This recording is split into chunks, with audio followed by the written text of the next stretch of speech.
බව තියුල ශක්තියක් වේදනාවලා වැඩ කරනවා තමයි ඒ වගේම විචාරය දෙන්න කිසිම කණේ දෙන වචනේ හරි අවසානයේ අන්තිම අවුට්පුට් එකයි තමයි ඩිස්ට්‍රික්ට් රෑන්ක් අපේ අයිලන්ඩ් රෑන්ක් අපේ ඒ ගේම එක හදන්න කියලා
මාවත් යාළුවෙකු වුණාට තාත්තා කෙනෙක් වගේ බලාගන්න මාවත්.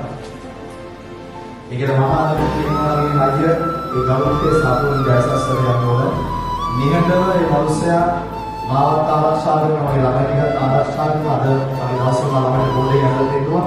මම එහෙම නැතිව සස්සර කවුරුත් ඒක අනුගමනය කරන්න කිසි අවසරයක්. සාධකන්නේ විශාල පිරිසක් තේරෙන්නේ විභාගවල ඒ කපවලින් කරලා ඒ ළමයි ජීවිත ගොඩනගා ඒ සාසන අනේක වාරයක් ලයයිස් කරනවා